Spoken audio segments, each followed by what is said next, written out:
You're welcome to the Messiah channel. We are an end time channel. We look at events that matter for the end time as we're preparing for the end of this world, as we are preparing for the fall of nations, as we prepare for the arrival of the kingdom of the Most High that will not perish from this earth, that will be everlasting.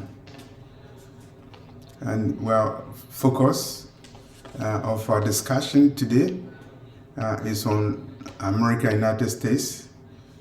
Is America mentioned in the Bible? Why it doesn't matter? There are two main views about United States when we come to discuss the Bible and end time prophecy. The first view is that America is not mentioned in the Bible. And that is the view of most Americans, that America is not mentioned in the Bible. And it has implications. If America is not mentioned in the Bible, it means America is not relevant in terms of end time prophecy.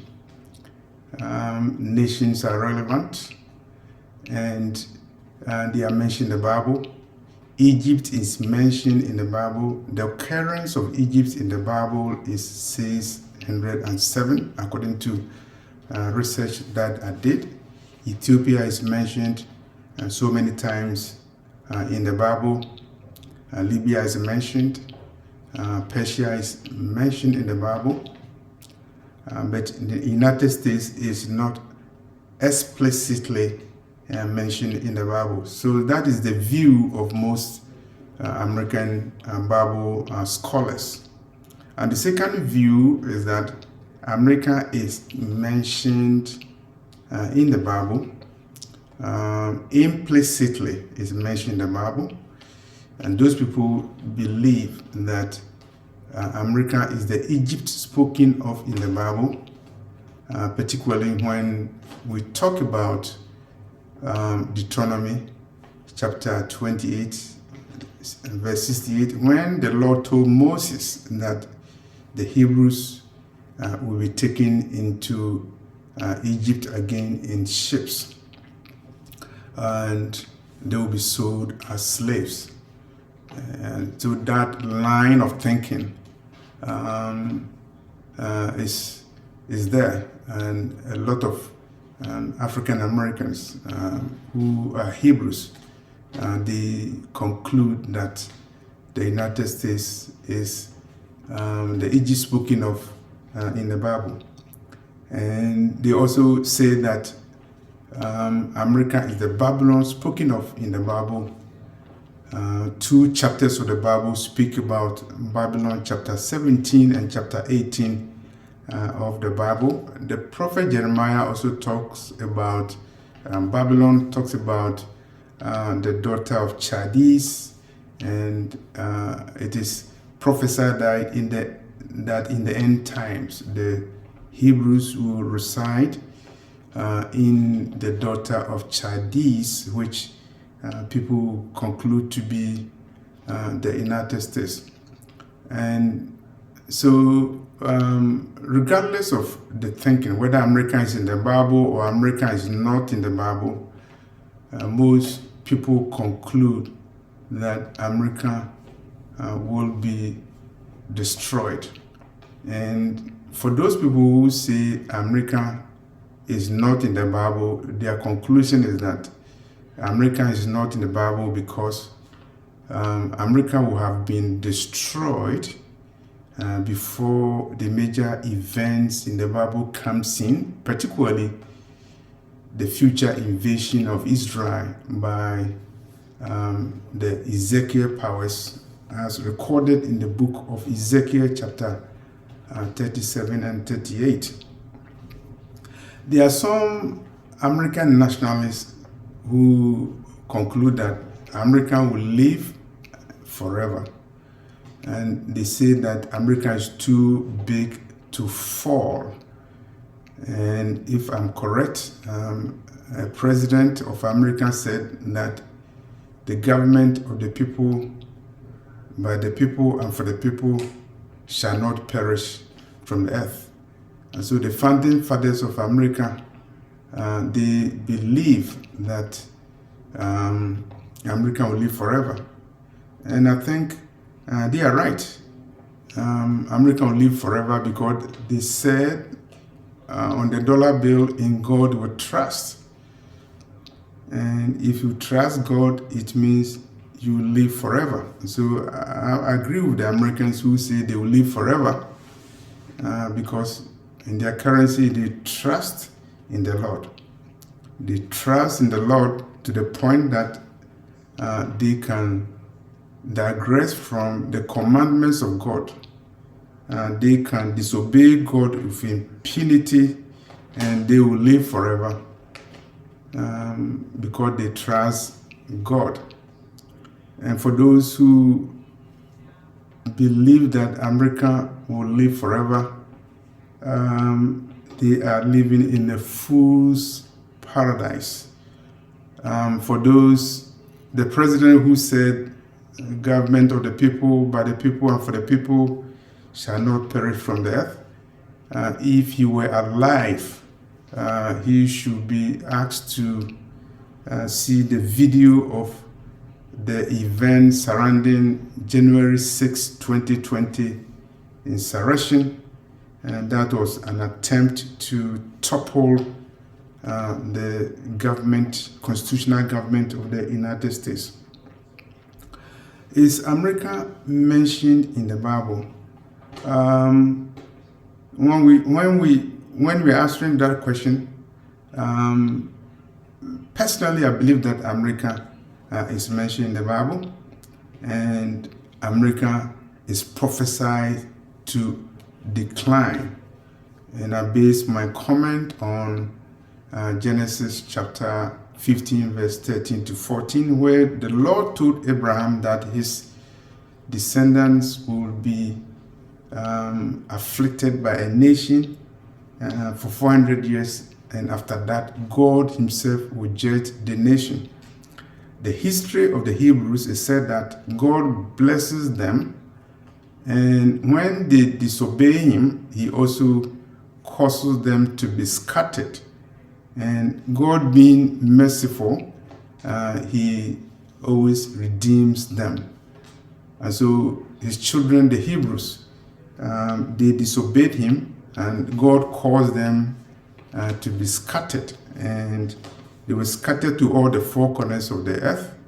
And a major event of that scatter was the European slave trade, or what they call transatlantic slave trade. And is America mentioned in the Bible?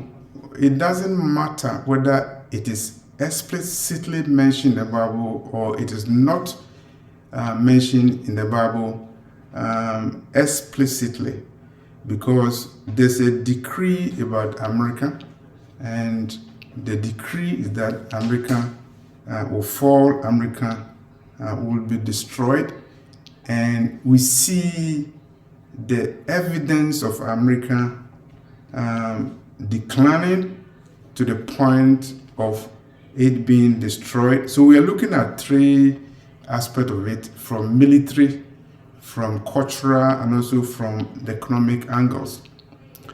America rose to be a global power after 1945, became probably the most militarily strong nation in the world, established military bases all over the world, and intervened in the affairs of nations all over the world, fought wars in more than half of the nations of the world, and caused a lot of destabilization, including assassinations of presidents of nations in the world, interventions and assassinations. It became possible for America to do that because of its military power. And it was this military power that allowed the United States to bully nations in the Western Hemisphere and in Latin America and pursue a policy we call gunboat diplomacy. What is gunboat diplomacy? Gunboat diplomacy was a period in American history where Americans, in an effort to bully nations, would send their gunboats on the sea. And when you see the military gunboats, then you will negotiate with America under pressure. American companies use this policy to be able to intimidate and oppress the nations in Latin America. But now, the balance of military power is changing. America is declining. Other powers are coming in. And to make things simple, you would notice that when we talk about military power, we are not talking about conventional power. We're talking about nuclear power. Russia is leading the United States. Even North Korea is a threat to the United States in terms of its ability to strike the United States, particularly using EMP attack, electromagnetic pulse attack, that has the capacity or have the capacity to decapacitate the electronic infrastructure of the United States. There's no doubt that the U.S. Is declining militarily, or the U.S. is being neutralized by powers China, Russia, North Korea, and Iran. Cultural, U.S. is declining culturally. There was a time that U.S. was able to influence the rest of the world because of its cultural imperialism, imposing her culture on the rest of the world. By controlling international communication, whether the media or books, America was able to impose her culture on the rest of the world.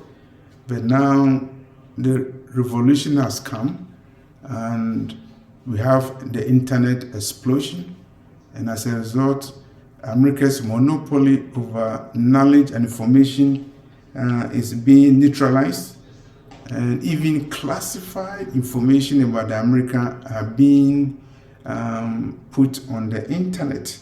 And so America cannot hide a lot of information.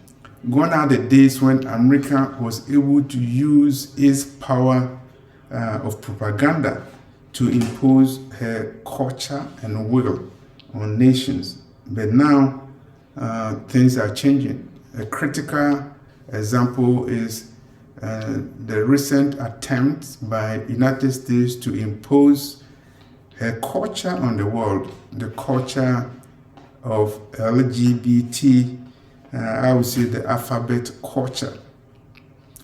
Small nations, tiny nations, poor nations, even nations like Uganda, are able to resist America's cultural imperialism. Ghana, Zambia, Kenya, and they are all resisting America's attempt to impose a culture on the African nations. So the resistance to America's cultural hegemony, as evidenced by the resistance to LGBT diplomacy, is not clear. That is evidence of Americans' decline. And let's look at the economic aspect. America became a manufacturing nation, the foremost manufacturing nation in the world, even though industrial revolution, quote unquote, started in England. The revolution actually helped the United States. U.S. Was helped by free labor, slave labor. American economists believed that it was capitalism that helped America to grow, but economists, Emanuel Wallerstein, and particularly Latin American economists, believed that it was the slavery and slave trade that helped America's economy to grow. But you cannot use slave labor all the time. 400 years of slavery in America, and as a result of the prophecy in Genesis 15, verse 13 to 14, God will visit his people. It means that there's judgment coming to the United States, and we see the judgment in the economic field, and that is evident, particularly when we look at the challenge posed by the BRICS nation, BRICS, Brazil, Russia, India, China, and South Africa. They are challenging the economic hegemony of the United States. According to Bloomberg report, by the year 2028, the BRICS nation will be able to control 35% of international trade, as compared with 29% that will be accounted for by the G7 nations, the Western nations led by the United States. At the time of making this video, the BRICS are preparing to introduce their own currency, and so many nations have expressed their interest to join the BRICS bloc. And so we see America's economic hegemony declining. And which nations are preparing to join the BRICS? Venezuela and Mexico. Both of these countries produce oil, and both of these countries in the Western Hemisphere, and both of these countries historically have opposed America's imperialism and hegemony in the Western Hemisphere in Latin America. You also see Iran, Saudi Arabia, and UAE, United Arab Emirates. These are Arab nations, and they are also oil-producing nations, and they want to join the BRICS. And when you see Saudi Arabia turning away from the United States and joining the BRICS nation, you will see that America's hegemony and control of the Middle East has passed away. The hegemony is in decline or has declined. Turkey also wants to join the BRICS, or wants to be part of the bloc. And Turkey is a Muslim nation, and Turkey is also a member of NATO. So it's a blow to the United States that a member of NATO is planning to join the BRICS. Then Nigeria. Nigeria is the most populous African nation, or probably the black nation in the world. It's a Muslim. I wouldn't say it's a Muslim, but I would say it's a predominantly Muslim country. We all have Christians, and symbolically it means Africa. Nigeria is a leading African nation, and Nigeria is joining BRICS. It's a blow to the United States.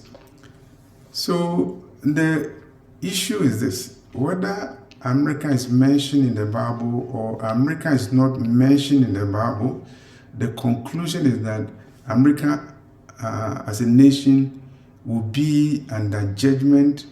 And there are so many reasons why I say that. Because Matthew chapter 24 talks about the end times when nations will rise against nations.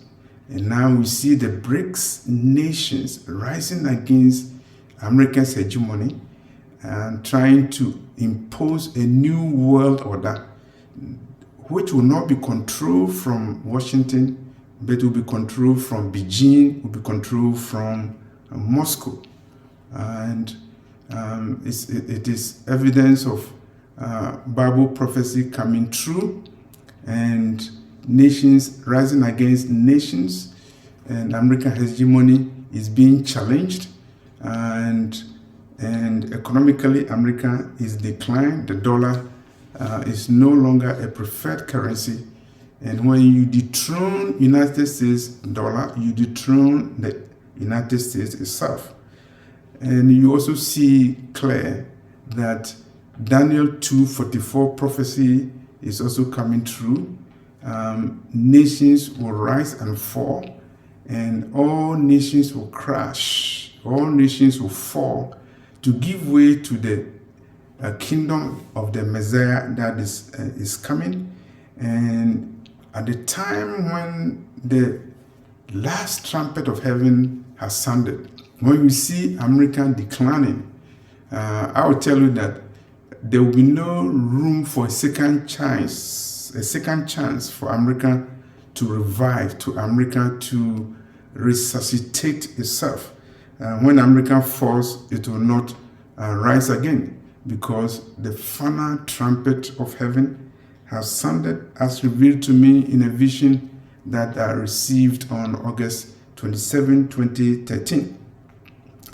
You also notice that in the book of Timothy, Paul is talking about perilous time that will come. And we see America living in perilous time.